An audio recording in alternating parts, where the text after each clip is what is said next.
బాగుండాలి మన పిల్లలది అంటే కనుక ఖచ్చితంగా విద్యాపరంగా అది విద్య మంచిగా అందుతేనే వాళ్ళు జీవితంలో ఏదైనా ఉన్నత స్థానానికి చేరుకుంటారన్న ఉద్దేశంతో మంచి విద్య అందించాలన్న ఆలోచనతో మేము విద్యాలయాల మీద దృష్టి పెట్టి అక్కడ సమస్యలు ఏమన్నా ఉంటే అవి మేము అబ్జర్వ్ చేసి తరచుగా మేము విజిట్ చేయడం జరుగుతుంది. అన్ని విద్యాలయాలన్నీ స్కూల్స్ అన్నీ మేము విజిట్ చేసి అక్కడ ఉన్న సమస్యలు పరిష్కరించే దిశగా కృషి చేస్తున్నాము. ఇక ముందు కూడా ఎవరికి ఎటువంటి అవసరాలు ఉన్నా కూడా ఖచ్చితంగా తీరుస్తాము. అదేవిధంగా వైద్యం మీద కూడా దృష్టి పెట్టడం జరుగుతుంది.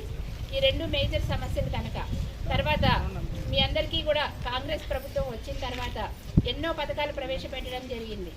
అందులో కూడా విద్య, వైద్యము దీని మీద మన మహిళల ఆరోగ్యం మీద ఎక్కువ దృష్టి పెట్టడం జరిగింది. అలాగే మహిళలకి పెద్ద పీట వేశారు పథకాల్లో. అవునా, మీకు తెలుసు మహాలక్ష్మి పథకం కింద ఉచిత బస్సు ప్రయాణం అందించడం జరిగింది.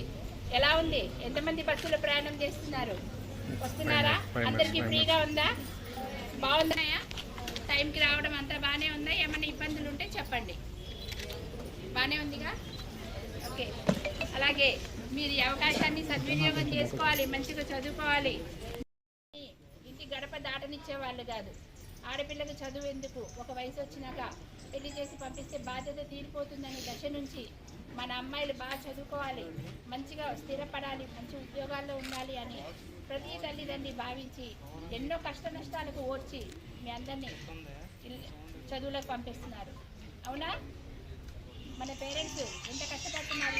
చిన్న పని కూడా చెప్పారు మీకు, మా అమ్మాయి అలసిపోయి వస్తుంది చదువుకొని అనేసి చేస్తున్నారా? ఇంట్లో ఎవరైనా పనులు లేదు కదా, వాళ్ళు అన్ని టయానికి మీకు అందించి ఎంత కష్టపడి పంపిస్తున్నందుకు వాళ్ళని ఖచ్చితంగా మీరు గుర్తుంచుకొని ఫ్యూచర్లో మీరు మంచిగా అభివృద్ధి సాధించి వాళ్ళని కూడా మీరు మంచిగా చూసుకోవాలి.